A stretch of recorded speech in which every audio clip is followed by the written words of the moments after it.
안녕하세요. 20살의 상경에서 쭉 서울살이 하다가 얼마 전 고향으로 내려온 30대 여자입니다. 최근에 제 인생에 많은 변화가 생겨서 힘들었는데 부모님 집에 머무르고 있으니 아무래도 회복은 빠르네요. 저는 서울에서 대학을 졸업하고 곧바로 취직했어요.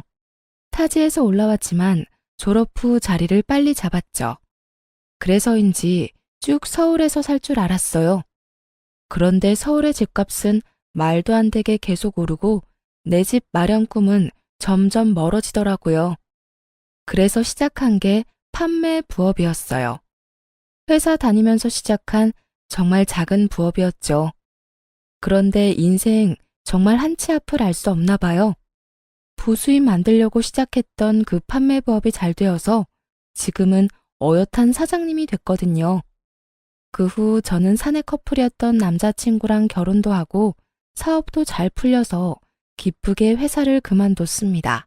매출도 회사 다닐 때 연봉보다 잘 나왔고 인생이 술술 잘 풀리니까 저는 마냥 행복한 꽃길만 걸을 줄 알았어요.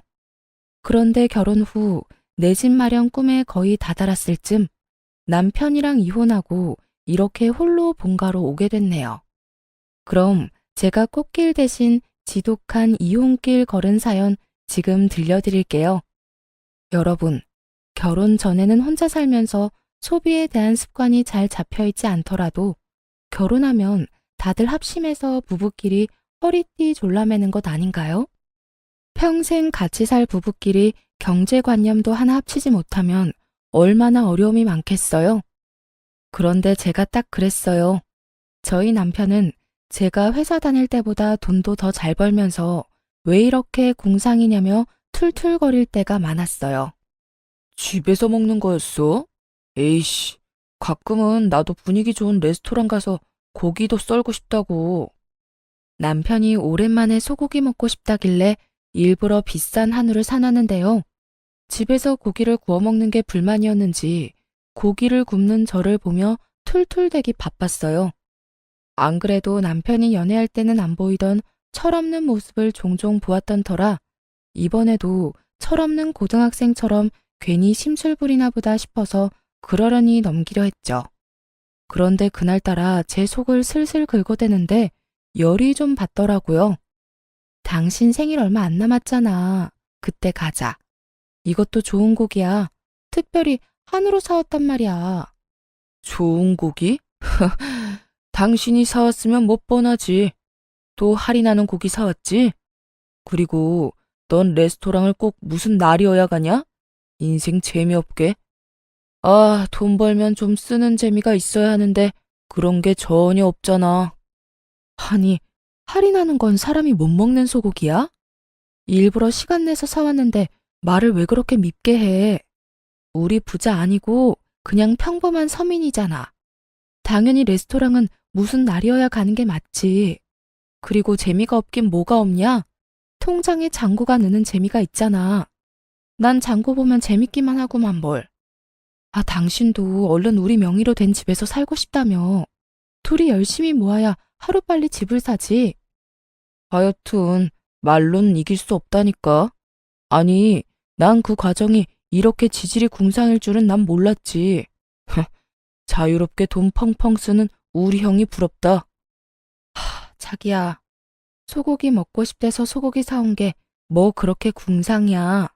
아, 먹기 싫으면 먹지 마. 당신 말하는 거 보면 뭐 어디가 예쁘다고 소고기를 사왔는지 모르겠어. 그냥 돼지고기나 닭고기 사올 걸 그랬다. 뭘 또 그렇게까지 화를 내. 아, 미안해. 내가 잘못했어. 당신도 참, 그냥 남편이 푸념 조금 한 거 가지고. 남편은 제가 고기를 구우면 막상 맛있게 잘 먹을 거면서 그렇게 꼭 눈치 없는 밉상처럼 한마디씩 흘리더라고요. 아니, 저희 부부가 먹는 양이 적은 것도 아니고 레스토랑 가서 스테이크 먹으면 20만 원은 거뜬히 나오거든요. 저도 나름 감성적인 여잔데 그런 분위기 왜 안 좋아하겠어요? 하지만 저는 분위기 따지며 큰돈 쓸 바에는 집에서 한우 10만 원치 먹는 게 낫다고 생각했거든요. 그리고 분위기만 따지는 소비는 내가 원하는 내 집 마련 시기를 점점 늦추기만 할 뿐이잖아요. 뭐 남편도 언행 불일치이긴 했어도 저와 같은 꿈을 꾸고는 있었어요. 아무래도 혼자 집을 마련하기는 좀 힘들어도 둘은 좀 낫잖아요. 이제 인생의 큰 숙제인 결혼도 했으니 얼른 돈 모아서 집도 사고 무엇보다 자기 형만큼 잘 살고 싶다는 욕심이 큰 사람이었어요. 하지만 돈 모으는 과정이 폼나는 게 아니라는 걸 저희 남편은 인정하고 싶지 않은 눈치였죠. 그도 그럴 것이 시숙이 딱 남편이 동경하는 삶을 살고 있었거든요. 주말이면 골프 치고 레스토랑 가는 것들이 시숙에게는 너무나 당연하고 평범한 일상이어서 남편이 참 부러워했죠. 글쎄요. 저는 남편만큼 그런 것들이 크게 부럽지는 않았어요. 시숙이 얼마나 많은 돈을 버는지까진 잘 모르지만 그런 소비 습관은 자칫 위험하다고 생각했거든요. 시숙은 사업을 해서 비교적 큰 돈을 굴리는 사람이었어요. 그래서 씀씀이도 저희와 급이 달랐죠. 1억 넘는 외제차는 기본이며 머리부터 발끝까지 명품 하나씩은 꼭 지니고 다니더라고요. 하지만 겪어보니 형님 내외의 그 속내까진 명품이 아니더라고요. 우리 어머니 음식 싹 비웠네요. 다행히 입맛에 맞으셨나 봐요. 그래, 여기 참 음식이 하나같이 정갈하고 맛있구나. 이런 곳은 또 어떻게 찾은 거야? 저번에 거래처랑 미팅 끝나고 여기서 한 끼 대접받았거든요. 너무 괜찮아서 식구들 여기 꼭 한번 데려오고 싶었어요. 우리 장남 덕분에 내가 오늘도 한 끼 든든하게 잘 먹었다. 허허허, 식구들 다 나 아니면 누가 챙겨요? 제가 잘 대접해야죠. 근데 말이다. 둘째 너희들은 우리 장남한테 이렇게 얻어먹고 항상 잘 먹었다는 인사는 제대로 하고 있는 거냐? 이놈아, 형이 아무리 돈을 잘 번다지만 가끔씩은 너희가 살 때도 있어야지. 남편에게 그런 말을 하면서 꼭 제게 눈을 흘기는 시모였죠. 제가 시댁에 돈 쓰지 말라고 남편 잡은 것도 아닌데 말이죠. 시모는 식구들과 식사할 때마다 꼭 저희에게 그런 잔소리를 했어요. 언제나 형 부부를 본받아라. 이런 형이 어딨냐고 말이죠. 시모는 특히 식사 직후 입에 침이 마르도록 시숙과 형님에 대한 칭찬을 늘어놓았어요. 그리곤 끝은 꼭 저희를 나무랐죠. 저희 부부가 딱히 잘못한 것도 없었거든요. 처음에는 그냥 시모가 밥을 먹으면 입으로 소화시키는 스타일이구나 하며 참았어요. 그런데 참는 것도 한두 번이지. 저도 여러 번 듣다 보니 너무 거북해서 어느 날은 가만히 있지 못하겠더라고요. 무엇보다 제겐 당당히 나설 수 있는 이유가 충분히 있었어요. 시숙은 다 같이 외식할 때면 꼭 나서서 이렇게 큰 소리치곤 했어요. 오늘 식사는 이 장남이 계산할게요. 난 정말 우리 가족들 입에 들어가는 건 하나도 아깝지 않아. 처음에는 저도 감사했는데 나중에는 그냥 엄청 웃겼어요. 자기가 식사 계산한다고 온갖 생색내며 계산하더니 막상 집 가면 남편한테 식사값의 반을 입금하라고 연락이 왔거든요. 저도 이 사실을 나중에서야 알았어요. 남편은 평소에 눈치 없이 제 속을 잘만 긁으면서 어쩜 자기 식구들 앞에서는 한마디도 못하는 거예요. 참 못났죠? 아니, 이번 식사는 진짜 아주버님이 사는 거 아니었어? 매번 왜 어머님 앞에서는 본인이 결제한다면서 큰소리치고 뒤에서 얌체같이 당신 보고 돈을 보내래? 그거야 그냥 형도 엄마 기분 좋으라고 그러는 거지 뭐. 그러니까 그게 뭐야. 사람 바보 만드는 것도 아니고. 난 더 이상 형님이랑 아주버님 장단에 맞춰주기 싫어. 게다가 어머님은 항상 우리 계산 안 한다고 눈치 주잖아. 잘못한 것도 없는데 왜 우리가 눈칫밥을 먹어야 해? 저는 아무리 생각해도 이해가 안 되는 행동을 남편은 그래도 엄마 앞에서 장남인 형의 길을 세워주는 게 동생으로서 도리라며 당연하게 생각하더라고요. 이게 다 효도라며 모질이 같은 말을 하는데 속에서 천불이 났어요. 그리고 시숙 내외가 가만히 있으면 모르겠는데요. 매번 돈은 저희랑 나눠서 내면서 양심에 찔리지도 않는지 온갖 생색을 내는 꼴이 너무 보기 싫더라고요. 심지어 자기들은 돈도 많아서 명품 휘감고 다니면서 왜 그런 거짓말을 하는지 도무지 이해할 수가 없었어요. 오늘 밥값도 또 우리 장남이 혼자 다 계산하는 거냐? 둘째 너는 형이 계산하기 전에 좀 나설 수 없어? 엥. 형, 잘 먹었어. 역시나 형 앞에서 아무 말 못하고 멍청하게 당하는 남편을 저는 힘껏 노려보면서 어머님께 사실을 말하려 했어요. 그게 아니라요, 어머님. 사실은. 어머니, 또 잘 드시고 왜 그러세요? 누가 계산하는 게 뭐가 중요해요? 다들 식사 맛있게 했으면 됐죠. 맞아요, 어머님. 이 사람이 장남이니까 서방님이 계산하는 건 또 절대 못 보잖아요. 동서, 우린 정말 괜찮아. 네? 아니, 형님. 그런데 제가 억울해서 뭐라 말하려더니까 형님이 눈치채고 제 말을 딱 끊어버리는 거 있죠? 어머님, 그리고 좀 더 여유로운 쪽이 계산하는 게 맞죠. 저희는 정말 누가 계산하고 그런 거 전혀 신경 안 쓰니까 너무 그러지 마셔요. 언젠가는 서방님이랑 동서도 크게 쏘겠죠. 그치, 동서? 형님이 그 순간 제게 윙크하면서 말하는데 어이가 없어서 말문이 턱 막혀버리더군요. 그리고 어머님, 저희 남편이요. 저한테는 새우თ 한 벌 사주는 것도 아까워하는데 어쩜 식구들 챙기는 건 진짜 끔찍해요. 여보, 나한테도 좀 잘해. 허허허, 내가 항상 당신한테 고맙고 미안하지. 두 사람 정말 보기 좋구나. 둘째 너희는 이 모습 잘 보고 배워라. 에휴, 가족들한테 푼돈 아껴서 얼마나 잘 살려고 그러는지 원. 엄마, 둘째도 얼른 돈 모아서 자기 집 마련해야죠. 에이그, 그건 또 그렇네. 돈이 웬수다 웬수야. 엄마, 저희도 노력하고 있어요. 시모에게 대놓고 안 좋은 말을 듣는데도 아무 변명 없이 너털웃음 짓는 남편을 보고 저는 결심했네요. 얄미운 아주버님과 형님을 그날은 꼭 한 방 먹이기로요. 어머, 그런데 형님, 이건 또 못 보던 가방이네요. 아, 얼마 전에 아주버님 출장 갔다가 사왔다는 그 구하기 어렵다는 땡땡 명품백 맞죠? 응? 무슨 소리야, 동서. 에이, 좋은 가방 들고 계신데 티를 안 낼 수가 없죠. 그리고 저번에 전화로 말해주셨잖아요. 얼마 전에 연예인이 메고 나와서 구하기가 하늘의 별 따기라던 가방이 이거 맞죠? 아주버님 참 능력도 좋으시네요. 이 비싼 가방을 형님한테는 턱턱 사다 주시고. 전화로 들었던 것보다 실물이 더 예쁘네요. 평소에 제가 궁금해하지도 않는데도 그렇게 전화를 해서는 선물 하나 받을 때마다 그렇게 자랑질을 해댔거든요. 보통 시숙이 출장 가서 사온 선물들은 다 비싼 명품이었으니까요. 그러니 오만 곳에 자랑하고 싶어서 입이 얼마나 근질거렸겠어요. 그리고 제가 평소 검소하게 다니고 명품도 들지 않으니까 신난 형님은 은근히 염장을 지르며 저를 무시했었거든요. 그래서 시모 앞에서도 그 명품 자랑질을 어디 마음껏 해보라고 제가 판을 깔아줬죠. 시숙 역시나 제 말에 많이 당황한 듯 보였어요.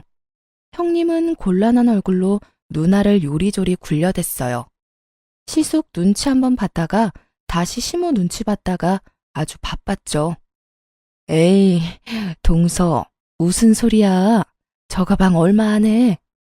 아, 역시 아주버님한테는 국산차 한 대 값이 그렇게 큰 돈은 아닌가 봐요. 저는 무서워서 남편이 그런 비싼 가방 사준다 해도 싫다고 거절했을 거예요. 뭐? 국산차? 네, 어머님. 아주버님 정말 로맨티스트이지 않아요?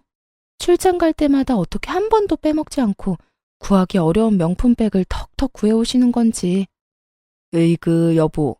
아주버님이 형님한테 이렇게 잘하는 걸 당신은 좀 보고 배울 필요가 있어. 그게, 여보, 그건 지금 할 얘기가 아닌 것 같은데. 응? 뭐가? 저는 아무것도 모른다는 얼굴로 해맑게 웃었어요. 남편이 눈치 보느라 진땀 빼고 있을 때 시모는 역시나 제가 예상한 반응을 보였죠. 참나, 넌 네 애미는 생각이 안 나던? 엄마, 그게요. 애미야, 너는 네 시애미 생각 안 나던? 어머님, 그런 거 아니에요. 아니긴 뭐가 아니니? 너네 지금 늙은이는 명품이고 뭐고 그냥 돼지처럼 배만 불리면 된다 그거지? 난 먹을 줄만 알아? 좋은 가방은 나도 들 수 있는데 너넨 어쩜 내 속을 몰라주니? 무슨 그런 말씀을 하세요. 어머님, 그런 거 아니에요. 아니긴 뭐가 아니요? 그러게. 당신은 뭐하러 가방 자랑을 했어? 사실 짝퉁이잖아, 그거. 그래, 엄마, 저 가방 얼마 안 해요. 그렇지. 짝퉁인데 내가 너무 오버했네. 맞아요, 어머님. 이거 가방 짝퉁이에요. 짝퉁은 무슨? 아니, 정말 너희 나를 호구로 보는 거니? 명품 모르는 내가 봐도 딱 알겠다. 엄청 비싼 가방이란 걸. 그리고 저는 마지막으로 결정타까지 날렸답니다. 어머, 어머님, 제가 괜한 말을 했나 봐요. 죄송해서 어쩌죠? 그럼 오늘은 저희가 계산하고 저희는 이만 일어날게요. 매번 반반 계산해서 마음이 많이 쓰였거든요. 뭐? 아니, 이건 또 무슨 소리야? 반반? 네? 그게요. 그동안 아주버님이 계산하면 저희가 항상 식사값 절반은 따로 입금해 드렸거든요. 그게 항상 마음에 너무 걸렸어요. 어머님, 많이 서운하셨죠? 한 번은 저희가 사야지 했는데 지금껏 계속 반만 계산했네요. 진실을 안 시모는 차마 장남한테 대놓고 창피 죽인 그런지 형님을 한번 째려보고 한숨을 푹푹 쉬며 자리를 떴습니다. 장남이랑 큰며느리가 자기들 명품 살 돈은 있으면서 식구들 밥 한 끼 살 돈은 없나 보구나. 에휴, 아이고 내 팔자야. 어디 서러워 살겠냐? 형님은 시모가 무서운지 쥐 죽은 듯 잠자코 있었어요. 그런데 시모가 사라지자마자 제게 기다렸다는 듯 목에 핏대까지 세우며 따지더군요. 동서 정말 웃긴다. 여태 가만히 있다가 오늘은 갑자기 왜 나서서 집안 분위기를 이렇게 망쳐? 제가 뭘요? 저는 그냥 형님 가방이 정말 예뻐서 칭찬한 것뿐인데요. 참나, 지금 명품 가방 없다고 질투하는 거야 뭐야? 잔뜩 화난 시숙 역시 저와 남편에게 눈을 부라리며 말했어요. 가방도 가방이지만 내가 진짜 엄마 앞에서 쪽팔려서. 아니 재수씨, 이게 도대체 무슨 상황입니까? 아주버님, 혹시 밥값 이야기 때문에 그러세요? 그런데 아주버님, 어머님 앞에서는 쪽팔리고 동생이랑 제 앞에서는 괜찮으세요? 저라면 동생 앞에서 더 쪽팔릴 것 같은데. 아니, 뭐요? 그렇잖아요. 매번 가족 식사할 때 계산은 같이 하면서 혼자 다 계산하는 척 하셨잖아요. 어머님한테 칭찬도 혼자 들으시고. 동서, 지금 사람 좋아 보이니까 우리가 호구로 보여? 어디 감히 윗사람한테 그런 식으로 나와? 네, 그러니까요. 저도 가만히 있으면 계속 호구될 것 같아서 그랬어요. 어머님이랑 식사할 때 매번 저희도 같이 돈 내는데 왜 어머님한테 안 좋은 소리만 들어야 하는지 이해가 안 갔거든요. 어머님이 저희 부부 나무라실 때 한 번이라도 그런 거 아니라고 아주버님이나 형님이 나서서 말해준 적 있나요? 아무튼 오늘이라도 오해를 풀어서 너무 다행이네요. 흥분해서 발음이 닿고있는 시숙과 형님과 달리 저는 똑부러지게 흥분하지 않고 조용히 사실만 전달했어요. 그러자 시숙과 형님은 아무런 말을 잊지 못하고 붉어진 얼굴로 부들부들 대더라고요. 아무리 생각해봐도 없죠? 어머님 옆에서 저희 나무라는 거 더 거두시느라 바빴으니까요. 그렇게 둘은 바삐 자리를 떴어요. 오늘따라 왜 이렇게 요란 법석이냐며 헛기침을 하면서 사라지더군요. 그때까지 바보 같은 남편은 제 눈치만 봤어요. 괜찮아? 자기 진짜 멋지다. 우리 형한테 한마디도 안 지고 할 말 다 하는 모습 대단해. 으유, 그게 남편이 할 말이야? 너만 믿고 결혼한 내가 바보 천치다. 아무리 가족 사이라도 분명히 할 건 해야지. 앞으로 말이야, 이런 일 또 생겼는데 가만히 호구처럼 앉아있기만 해봐. 아주 그땐 그냥은 안 넘어가. 알았지? 뭐 가만히 있으면 이혼이라도 하게? 장난 아니야. 진짜 내 말 새겨들어? 당신이 중심을 잘 잡아야지. 알겠습니다. 앞으로는 잘하겠습니다. 아내 말을 새겨 듣겠습니다. 충성! 저는 그 이후로 시숙이 생색내는 꼴 안 봐서 속이 엄청 시원했어요. 시모도 더 이상 저희에게 시숙 본받으라는 잔소리를 하지 않았죠. 무엇보다 형님의 명품 자랑하는 전화가 뚝 끊겨서 너무 좋았고요. 그런데 그 사건 이후 가끔씩 보이는 남편 반응이 너무 웃기더라고요. 제가 나설 때는 가만히 있더니 자기도 막상 생각할수록 분이 났나 봐요. 근데 우리 형 진짜 생각할수록 너무한 것 같아. 내가 그동안 동생이라서 참고 말은 안 했는데 나 엄청 섭섭했어. 그날 당신이 한 방 먹여주니까 내 속이 뻥 뚫리더라. 여보, 그때 형수 당황하는 얼굴 봤어?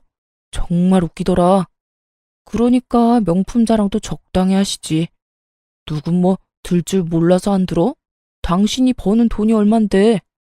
그래도 그동안 형이라고 형 대접하겠다고 자존심 부리지 않은 남편을 착하다고 해야 할까요? 아님 멍청하다고 해야 할까요? 저는 그냥 그때까지는 남편이 그저 짠하다고 생각했어요. 하지만 남편 놈은 아직도 정신을 못 차리고 호구짓을 자처하더라고요. 결국 저와의 약속을 지키지 못하고 저한테 실망감만 안겨주더군요. 제가 너무 큰 욕심을 부려 그에게 많은 걸 바랬던 걸까요? 저희 부부는 결혼식을 올리고 전셋집에서 첫 살림을 꾸렸어요.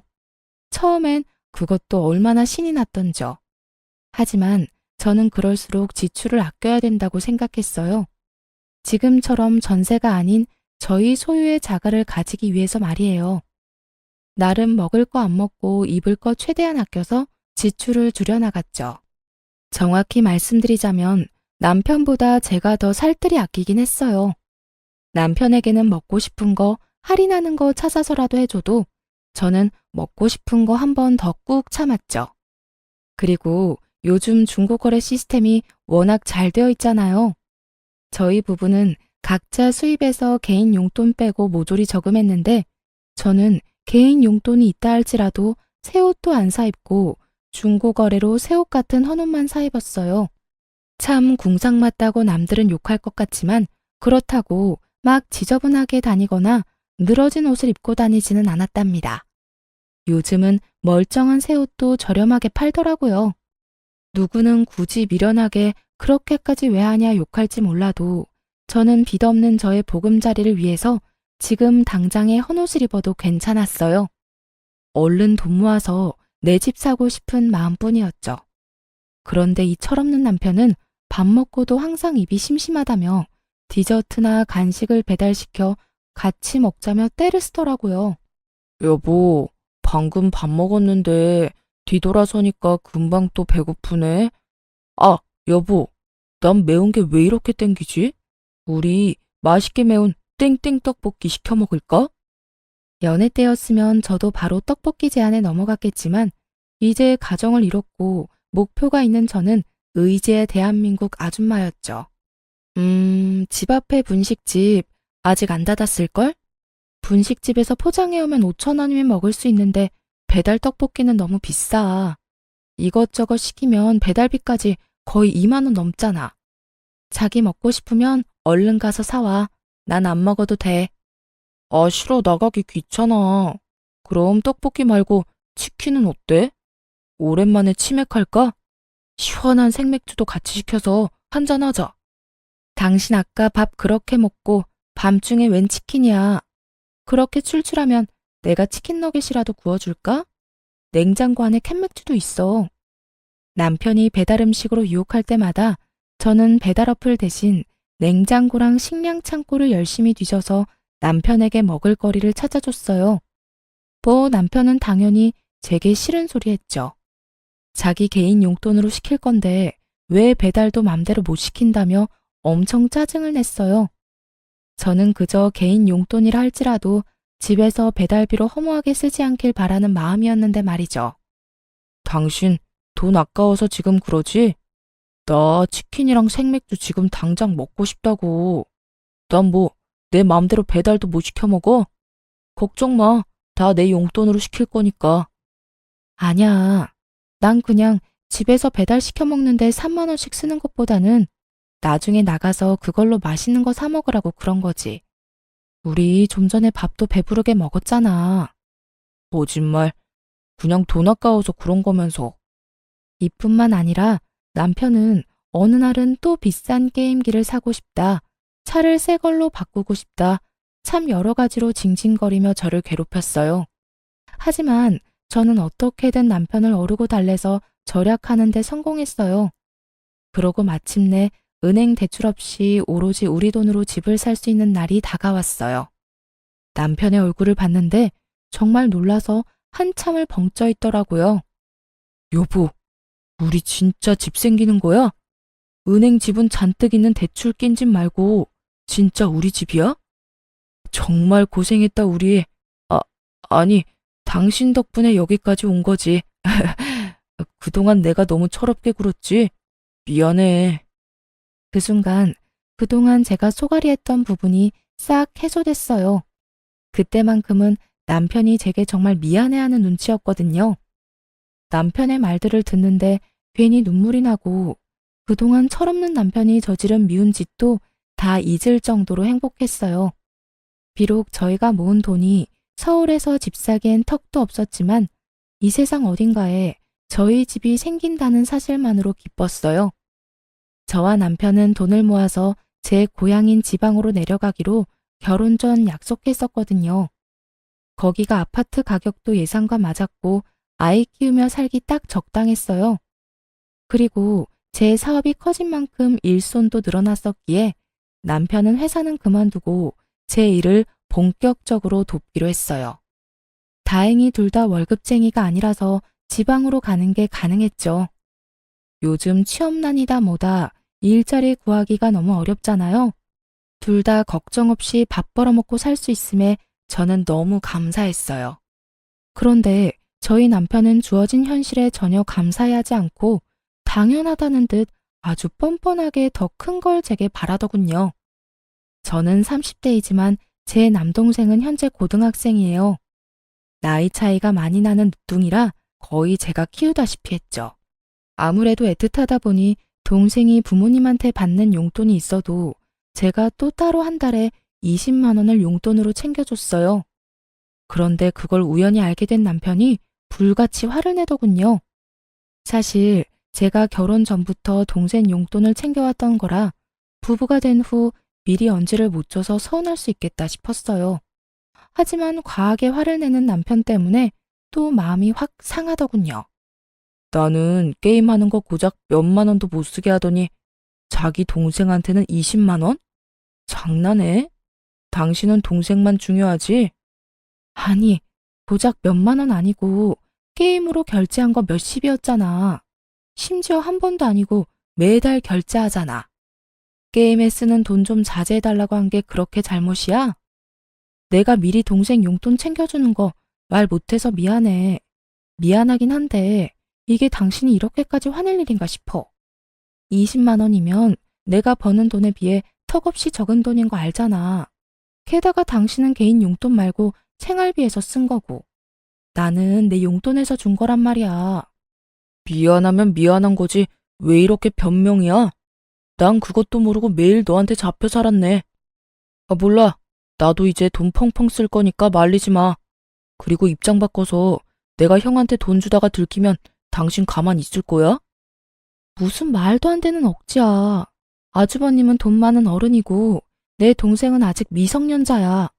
용돈 필요할 나이 지나면 나도 안 줄 거라고. 그리고 내가 그랬던 건 전부 나 위해서 그랬던 것만은 아니잖아. 당신도 우리 집 이렇게 빨리 구매하게 됐다고 분명 기뻐했었잖아. 우리 둘을 위한 거였는데 항상 왜 나만 나쁜 사람 만들어 왜? 와, 이젠 자기가 잘못해놓고 큰 소리네. 종종 남편은 개인 용돈을 다 썼다며 함부로 저축 통장에 손을 댔다가 제가 엄청 화를 냈었거든요. 함께 모으는 통장이고 둘이 살 집을 사기 위해 모으는 돈인데 저 몰래 게임 아이템 결제하고 배달 음식 먹다가 여러 번 들켰어요. 저는 그거 못하게 한 것뿐이었는데 남편은 제 동생 용돈을 빌미로 잡아서 아주 큰 소리 뻥뻥 치더라고요. 속으로 참 막막했어요. 아직 자식을 기른 적은 없다만 못난 아들 하나 데리고 있는 심정이랄까요? 한참 어린 제 동생보다 더 철없어 보였으니 이런 남자인 줄 알았다면 결혼까진 안 했을 텐데 속으로 이런 생각을 수십 번도 넘게 했네요. 하지만 이미 결혼식도 치렀고 이런 게 이혼 사유가 된다고 생각하진 않았어요. 철없는 남편일지라도 사랑해서 결혼한 건 사실이잖아요.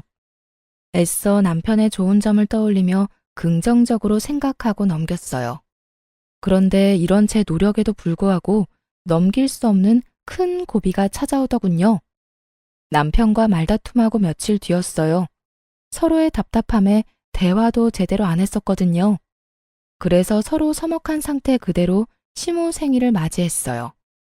어쨌거나 남편은 제가 동생한테 용돈 20만 원 주는 게 서운하다 했으니 이번엔 제가 먼저 시모 생일을 제대로 챙겨주면 남편도 화가 풀릴 거라 생각했어요. 어머님, 생신 정말 축하드려요. 고맙다. 제가 아직까지는 어머님 취향을 잘 몰라서 용돈 준비했어요. 다음에는 어머님 취향 잘 공부해서 센스 있게 선물로 드릴게요. 그때 제가 시모의 생일 용돈을 준비했다고 하니까 남편은 제게 소리 없이 입모양으로 얼마냐고 묻더군요. 저도 마찬가지로 입모양으로 100이라고 말하자 남편은 뭔가 마음에 안 든다는 듯 아리송한 표정을 지었어요. 식사 끝나고 저랑 같이 백화점 가요, 어머님. 제가 가서 마음에 드는 가방 하나 사드릴게요. 용돈도 모자라서 가방? 어머, 둘째가 무슨 일이냐? 무슨 좋은 일이라도 생겼어? 요즘 사업 잘 풀리나 봐. 그래, 일이 안 되기만 하면 재미없지. 그래, 아무쪼록 잘 풀려서 다행이다. 네? 저 사업은 잘 안 된 적은 한 번도 없었는데. 이상하게도 제 사업은 언제나 잘 풀리고 있었는데 항상 시댁 사람들은 은근히 걱정하는 말투로 저를 무시하더라고요. 솔직히 제가 시댁에서 특별히 돈 아낀 적도 없었거든요. 남편이 뒤에서 뭐라 말이라도 전한 건지 알 수 없었죠. 아님 제가 형님처럼 명품을 빼입지 않아서 무시당한 거였을까요? 아무튼 가방 이야기에 시모가 밝게 웃자 남편도 그제서야 만족한다는 얼굴이었어요. 그런데 제게 그럴 필요 없다며 시숙이 짠 하고 명품 가방을 꺼내드는 거예요. 가방은 이미 큰아들이 준비했지요. 엄마, 생신 축하드려요. 그동안 아버지 없이 저희 키우느라 고생 많으셨어요. 애구머니나, 언제 이런 걸 준비했냐? 이러지 않아도 되는데. 어머님, 얼른 받아주세요. 동서, 그런 건 우리가 할게. 동서 사업한다 해도 뭐 얼마나 남는다고 그래? 네? 아니, 주머니 사정은 우리가 더 넉넉하잖아. 어머님, 생신 정말로 축하드려요. 어머님한테 딱 어울리는 명품 찾느라 저희 얼마나 뛰어다녔는지 몰라요. 형님은 아니나 다를까 그날도 제게 재수없게 꼽을 주더라고요. 시어머니 옆에 딱 붙어선 명품 중에 명품을 사왔다고 온갖 생색을 냈어요. 시숙은 그 옆에서 무게를 한껏 잡고 서 있는데 참 어울리는 한 쌍이다 싶었네요. 돈 주고도 못 구하는 귀한 품번의 가방이라며 형님이 요란을 떨어댔지만 가방을 받고 좋아하는 시모를 보니까 기분이 크게 나쁘진 않았어요. 평소 용돈을 좋아하셔서 고민 없이 현금부터 준비했는데 차라리 묻지 않고 깜짝 선물을 사드릴 걸 그랬나 살짝 후회도 됐어요. 그런데 시모가 신나서 드는 명품 가방을 자세히 보니 어딘가 이상해 보였어요. 명품 안 쓰는 제가 봐도 A급도 안 되는 짝퉁으로 보였거든요. 보증서도 안 보이고 쇼핑백도 새 것처럼 안 보이더군요. 나이 든 시어머니가 눈도 어둡고 평소에 명품 쓴 적도 받아본 적도 없으니 제대로 알 리가 있나요? 저렇게 펄쩍 뛰며 좋아하시는데 차마 나서서 사실을 밝힐 수도 없고 괜히 형님만 조용히 노려봤네요. 차라리 제가 용돈 드리지 말고 그 돈까지 보태서 짝퉁 말고 더 좋은 가방이나 지갑 사드릴 걸 그랬나 후회가 되더라고요. 아무것도 모르고 짝퉁을 받고 기뻐하는 시모를 보며 속으로 참 짠하다고 생각하고 있었는데 이번엔 시모가 무슨 일인지 제 돈봉투를 웃으며 거절하는 거 있죠? 둘째 아가, 용돈은 됐다. 오늘은 그저 네 마음만 받으마. 시모가 그럴 리가 없는데 예상치 못한 반응이 나오자 당황스러워서 오히려 제가 뭘 크게 실수했나 싶었어요. 생일인데 현금만 딸랑 준비한 게 서운해서 그런가 싶었는데 아주 시모가 하는 뒷말이 너무나 충격적이었어요. 짠한 감정은 순식간에 저 멀리 사라졌거든요. 아, 너네가 장남 사업자금 보태기로 했다며? 근데 내가 어떻게 염치 없이 용돈을 받겠니? 둘째야, 참 잘 결정했다. 아가, 너도 사업하니까 잘 알겠지? 가족사이긴 하지만 이것도 투자라고 생각해. 우리 장남이 원금보다 분명 배로 돌려줄 거야. 그럼 가족이라면 이렇게 서로 어려울 때 도와야지. 나한테는 그게 선물이야. 그러니 내 용돈은 됐다. 너도. 네? 어머님 그게 도대체 무슨 말씀이세요? 제가 돕다뇨 뭘. 저는 너무 놀라서 목소리는 물론이고 몸이 벌벌 떨리기 시작했어요. 남편은 그런 저를 보고도 태연하게 이렇게 말했죠. 우리 집 살 돈 잠깐 형한테 빌려주기로 했어. 뭐? 왜 나한테 말 안 했어? 며칠이나? 며칠이라니? 3억 다시 받으려면 좀 시간 걸리지. 세상에, 정신 나간 남편놈이 아파트 계약금 자그마치 3억을 저와 상의도 없이 시숙에게 사업 자금으로 빌려주기로 했다는 거예요. 저는 그 순간 이성의 끈이 딱 풀렸어요. 그동안 참았던 울분도 함께 터졌죠. 아주버님한테 그런 푼돈이 왜 필요해? 아주버님, 돈 많은 거 아니셨어요? 형님 입이 있으시면 말을 해보세요. 아까 저보고 여유 있다고 하셨잖아요. 그렇게 은근히 저 무시할 때는 언제고 갑자기 집 살 돈을 빌려달라고요? 다시 갚을 능력은 되시고요. 야, 우리 형이 우리 돈 떼먹었어? 왜 이렇게 막말이야? 그리고 넌 네 동생 달에 20만 원씩 용돈 주면서 이건 또 용납이 안 돼? 심지어 우리 형은 네 동생처럼 날름 돈만 받는 게 아니라 빌리는 거라고. 나중에 이자 쳐서 다 갚을 건데 뭐가 문제야? 그거랑 이거랑 같아? 미쳤어 당신? 그동안 우리가 이 집 사려고 얼마나 고생했는데 주말마다 골프 치러 가는 당신 형이 뭐가 아쉬워서 우리한테 3억을 빌려? 은행한테 빌리라 해. 참나, 뭐가 어째? 가만 듣다 보니까 기가 막혀서 넌 네 동생 뒷바라지를 결혼해서도 하고 있었냐? 그게 무슨 못 배워먹은 행동이냐? 넌 이제 엄연히 우리 집 식구다. 어디 친정 식구만 뒤에서 몰래 챙기려고? 그리고 올랑 3억 가지고 어디 유세야? 넌 시댁이 우습냐? 어머님, 3억이에요. 그게 비교가 되나요? 그리고 결혼했다 해도 친정이 남이 되는 게 아니잖아요. 네, 우스워요. 너무너무 우습네요. 무엇이라? 시모는 그 자리에서 저를 잡아먹을 듯이 달려들어 호통을 치더군요. 여러분, 20만 원이랑 3억이 같은 선상에서 비교할 게 되나요? 아무리 빌려준다지만 최소한 저랑 상의는 했어야 하잖아요.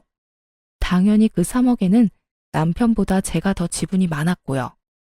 무엇보다 남편이 저와는 아무런 상의 없이 집값을 시댁에 홀랑 다 넘겨줄 계획을 하고 있었다는 게 너무 소름 끼쳤어요. 당신한테 미리 말 못한 건 내가 미안해. 근데 집에 가서 따로 이야기하면 되는 걸 이런 날 꼭 여기서 이런 식으로 싸워야 직성이 풀려? 그리고 막말로 내가 진작 털어놨어도 당신이 쉽게 허락했겠냐고. 설마, 아니지? 그래, 아파트 잔금 안 넣었어. 설마 했는데 시모 생일이 아파트 잔금 치르는 날짜였거든요. 여태 안 치르고 이놈이 그걸 시숙에게 넘겨줄 생각을 하고 있었더라고요. 정말 미쳤어, 당신. 그동안 미운 짓 해도 나쁜 짓은 안 해서 참았어. 근데 이렇게 내 뒤통수를 쳐? 제가 참다 못해 소리를 지르자 시모가 좋은 날 분위기 망치지 말라며 오히려 큰 소리를 치는데 하는 말이 참 가관이었어요. 참나, 우리 집에 들어와서 다시 열심히 모으면 그깟 지방 아파트 한 채는 금방 산다. 뭘 사 먹게 그렇게 발발 떨고 난리야? 역시 너는 그릇이 너무 작다. 그러니까 사업에 동 발전이 없는 거야. 우리 장남처럼 배포가 커야지. 그리고 이참에 너 부족한 살림도 나한테 배우고 얼마나 좋은 경험이야? 그런 와중에도 형님은 시모 뒤에 숨어서 아무 말 안 하고 새침하게 있더군요. 시숙도 헛기침을 하며 사과나 부탁의 말 없이 통보하듯 금방 쓰고 돌려주겠다 말했어요. 상식이 안 통하는 시댁 식구들과 정말 답이 없는 남편을 보니 저는 이쯤에서 결혼 생활 마무리해야겠다 싶었어요. 그동안 사치 부리고 돈도 물 쓰듯 함부로 쓰는 걸 두 눈으로 다 봤는데 제가 뭘 믿고 피 같은 돈을 맡기겠어요. 그리고 제가 왜 멀쩡한 제 집 두고 시댁에 들어가 시집살이를 해야 되는지 더 이상 볼 것도 없던 저는 그 자리에서 일어나 곧장 남편 싸대기를 날리며 선언했네요. 이혼해. 징글징글하다 아주. 너도 너네 식구들도 하나같이 다 꼴도 보기 싫어. 아무짝에도 쓸모없는 당신 아들 더 이상 필요 없으니 반품합니다. 얼른 데리고 가세요, 얼른. 불량도 이런 불량이 없지.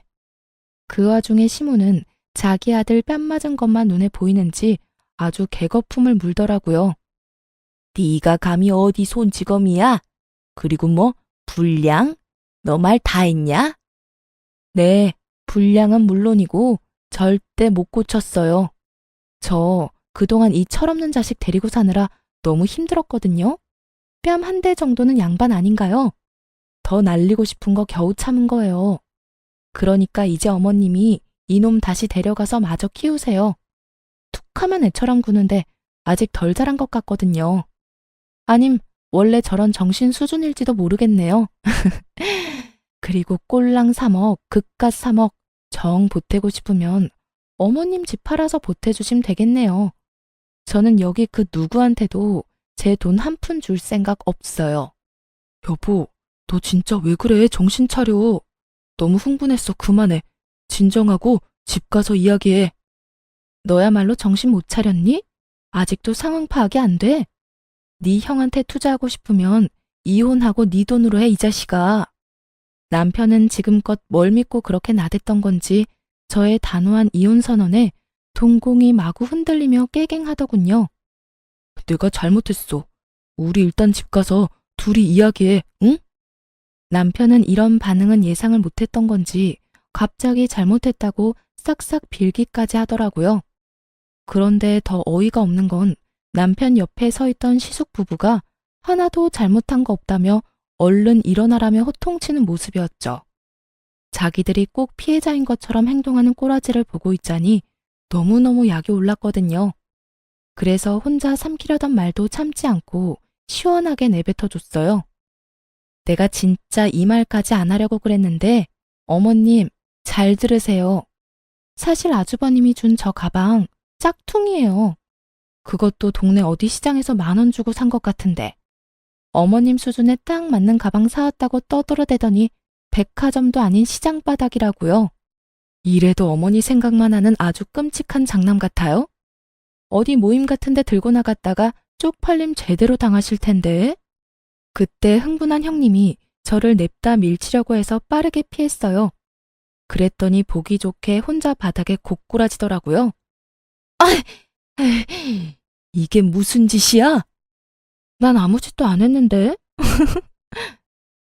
지금 어디서 이간질이야? 어머님, 그런 거 아니에요. 진짜 짝퉁이냐?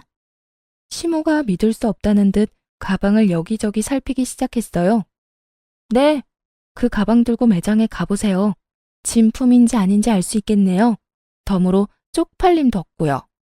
아니 보증서 같은 것도 없고 허접한 봉투에 담아주는 게 무슨 명품이래? 아주버님도 참 형님한테는 구하기 어려운 명품도 잘만 턱턱 구해주더니 평생 키워준 엄마한테는 A급도 아닌 하급 짝퉁을? 아유, 어머님은 찬밥 안 먹어도 배부르시겠어요. 못난 아들이 하나도 아니고 둘이나 있잖아요. 시모는 어쩐지 이상하더라는 말을 하며 냉큼 형님 머리채를 낚아채더군요. 그런 수모를 겪고도 차마 자기 아들 머리채는 못 잡겠고 분은 풀어야 하니까 선택한 게 며느리 머리채였던 거죠. 게다가 시모한테 구하기 어려운 비싼 가방이라고 어찌나 열심히 바람잡이를 했는지 어찌 보면 형님한테 더 열받았을 수도 있고요. 너 이년아, 넌 다 알고 있었지? 이게 감히 시어머니를 농락해? 지는 좋은 가방 쓰면서 나한테는 어디 짝퉁을 내밀어? 어머님, 이것 좀 놓으세요. 아니, 제가 사왔어요? 장남이 사온 거잖아요. 왜 저한테 그러세요? 근데도 이게 정신 못 차리고? 시모는 형님의 머리채를 잡고 마구 흔들다가 분이 안 풀리는지 짝퉁 가방을 사정없이 형님에게 휘두르더라고요. 가방끈이 힘없이 툭 떨어지는 거 보고 하마터면 웃음 터질 뻔했어요. 툭 끊어지는 가방끈 보고 시모도 열받아서 더 난리를 쳤어요. 시숙은 저희 남편에게 안사람 간수를 젖따위로 하냐며 동생 멱살을 잡고 흔들더라고요. 참 우애 좋은 형제들이다 싶었네요. 남편도 그제서야 자기도 호구 잡힌 걸 깨달았는지 자기 형에게 뒤늦은 반항을 하기 시작했어요. 이거 안 놔? 가만히 잘 살고 있는 우리 부부 개싸움하게 만든 게 누군데? 형은 사업한다는 사람이 한심하게 돈 빌릴 구석이 그렇게 없어? 아니, 동생 집 사는 거 막는 걸로도 모자라서 이혼까지 시키고 싶냐고. 군대 이놈이? 정말 개판이 따로 없었습니다. 저는 그 틈에 바로 은행 어플을 켜서 제 몫의 돈을 미리 빼놨어요. 당장 이혼은 선언했지만 정신 나간 남편이 언제 그 돈에 손댈지 모르니까요. 남편 목 계산하고 빼니까 제 몫은 2억 조금 안 됐죠. 그리고 시모에게 주려고 준비했던 용돈 100만 원도 다시 잘 챙겼고요. 그 난리통을 겪었는데 며칠 뒤 시댁 인간들은 뻔뻔하게 저희 집으로 찾아왔어요. 물론 대단한 자존심을 가진 시숙만 빼고요. 자기야, 아무래도 이혼은 너무 성급한 결정이야. 우리 이혼은 좀 더 생각해보자, 응? 막말로 우리 형이 잘못한 거지 내가 잘못한 건 아니잖아. 나 한 번만 봐주라. 아직도 뭐가 잘못된 건지 모르겠어? 너 나한테 사기치려다 딱 걸린 거잖아. 사기라니, 부부끼리 정말 왜 그래? 아가, 우리 아들 너 말대로 많이 부족하다. 내가 애 기죽을까봐 차마 인정을 못했어. 네가 그동안 돈 모으느라 고생한 거 우리가 왜 모르겠니? 이번 한 번만 네가 참고 넘어가주면 말이다. 내가 너 해달라는 거 다 해주마. 우리 장남 사업이 지금 좀 위태로워. 해달라는 거 다 해주신다고요? 그럼 어머님 집 명의 제 앞으로 해주세요. 어머님 집에서 제가 살 테니까 어머님은 형님네 가서 살면 되겠네요. 그건 아무래도 좀... 그건 또 싫으세요? 그리고 사업이 엄청 위태롭다면서 정작 당사자는 어딜 갔는지 안 보이네요? 그게 그이가 여기저기 돈 빌리러 다니느라 바빠서 말이야. 동서, 내가 그동안 잘해주지 못해서 미안해.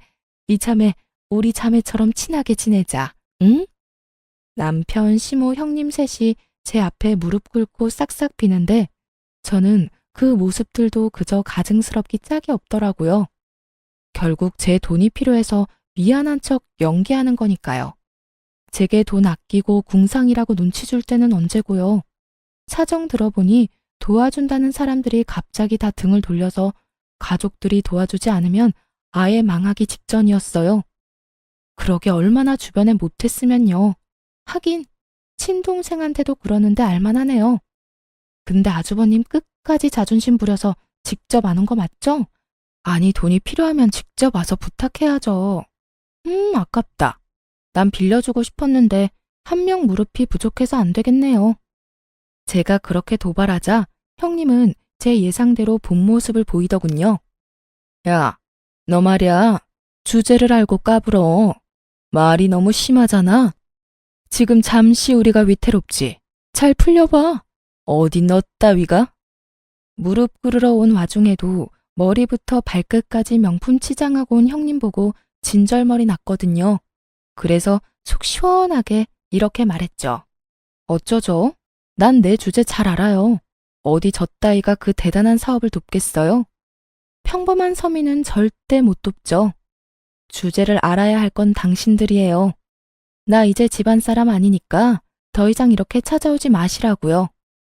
그리고 심한 건 내가 아니라 그쪽이죠. 남편 망할 위기에 온갖 명품 휘두르고 뭐해요? 나한테 구걸하기 전에 당신 집에 있는 그 명품들이나 가져다 팔아요. 뭐라고? 어디 자존심 부려? 지금 네가 큰 소리 칠 때야? 어머님, 네가 사치만 안 했더라도 장남이 현금이 모자랐겠어? 어머님, 저만 그 돈 썼겠어요? 장남이 유흥하느라 다 썼네요. 애초에 돈을 빌려줄 생각은 없었지만 저를 두고 실랑이를 벌이는 꼴을 보니 어이가 없었어요. 형님은 더럽고 치사해서 빌릴 생각 없어졌다며 곧 사라졌고 그 뒤로 시무랑 남편이 제 바지가랑이 붙잡고 제발 도와달라는데 전 그냥 개무시하고 내쫓았어요. 그 뒤로 저는 신속하게 그 집에서 탈출했죠. 금전적인 거래가 오가지 않은 시점이라 물증만 있어서 소송은 안 하고 그냥 남편과 빠르게 협의 이혼했어요. 금전적인 거래가 있지 않아서 오히려 다행이었죠. 저는 전 남편이 감옥에 가는 것보다 제 피 같은 돈 못 돌려받는 게 더 무서웠으니까요. 시댁 근황은 굳이 알고 싶지 않았는데 소문이 들려오더군요. 전 시숙은 결국 사업 다 말아먹고 이혼 소송 중이라 들었어요. 형님이랑 시숙 그 나물의 그 밥이라고 잘 살지 왜 이혼하나 싶었죠. 한때 형님이었던 그 여자는 어이없게도 남편이 어려워지니까 아주 바로 이혼하자 하고 서류부터 들고 왔다네요. 그 모습에 시숙도 눈이 돌아서 절대 그냥 이혼 못 해준다고 했대요. 자기 와이프가 그동안 사치 부린 걸로 유책 삼아서 소송 걸었다고 하더라고요. 그 모자라고 못된 여자가 그 와중에 자기가 모았던 명품은 온전히 자기 거라며 울며 불며 소유권까지 주장했다고 하고요. 당연히 소유권은 전 시숙에게 돌아갔지만요. 제 전 남편이 이미 형 대신에 헐값에 팔아버린 명품 가방과 옷, 구두 때문에 그 여자 아주 피눈물 흘렸다고 하네요. 명품 그게 뭐라고 그 난리인지 저는 지금도 이해가 안 가요. 시무랑 전 남편은 뭐 자기 가족 말만 믿고 전 재산을 그 사업에 다 털어넣었다네요. 망할 사업에 왜 자기 가족들까지 다 끌어들인지는 모르겠지만 결국 쫄딱 망해서 그 셋은 방 한 칸짜리 집에서 같이 살고 있다 합니다. 형 취급, 장남 취급은 물론이고 인간 취급까지 못 받으며 돌려막지 못한 투자금 갚기가 힘들어 일용직을 전전하고 있는 것 같더라고요. 저번엔 전 시숙이 술을 진탕 마셨는지 어이없는 문자를 보내놨더라고요. 읽어보니 저 때문에 망했다며 제 탓을 아주 장문으로 보내놓은 거 있죠? 제가 동업을 한 것도 아니고 돈 안 빌려줬다고 탓하는 건 무슨 심보인지 모르겠어요. 그냥 스스로가 무능한 걸 숨길 핑계가 필요했던 거겠죠. 전 시모는 말년에 무슨 꼴이냐며 밤마다 통곡을 한다는데 참 자업자득 같아요. 전 남편은 그렇게 이혼했는데 종종 제게 잘 지내냐고 연락이 오더군요. 지능이 낮은 건지 뻔뻔하게 잘 지내냐고 문자 와서 차단했어요. 저는 원래 계획대로 고향에 내려와서 잘 살고 있어요. 물론 이제 함께할 남편도 없고 집은 못 샀지만 부모님 집에서 가족들과 다 같이 살고 있어요. 부모님한테 적은 돈이지만 용돈 드리면서 계속 집을 사기 위해 저축 중이에요. 솔직히 저도 사람인지라 가끔은 돈 아낀다고 허덕이는 제가 싫을 때도 당연히 있었어요. 하지만 결국 제 곁에 남는 건 돈이었네요. 혼자지만 언젠간 저도 제 예산에 맞는 좋은 집 찾겠죠? 뒤통수 맞고 나니 사람은 더 이상 못 믿겠네요. 사치 부리고 허영 가득한 그들의 최후를 보니 제가 틀리지 않았고 올바르게 살았다는 걸 실감하는 요즘이에요. 가끔 앞뒤 사정 모르고 남편 배신하고 이혼했다며 저에게 안 좋은 말들을 하는 사람들도 있는 걸로 알아요. 그들에게 이 모든 사정을 하나씩 밝힐 수도 없고 답답했는데 앞으로 제 이야기 뒤에서 하는 사람들에게 이 사연을 대신 보내주려고요. 여러분, 혹시 제가 그런 시댁에 호구 잡혀서 돈 빌려주는 게 맞았다고 생각하세요? 부디 저의 탈출을 함께 축하해 주시리라 믿어요. 그럼 지금까지 제 긴 사연을 함께 들어주셔서 감사합니다.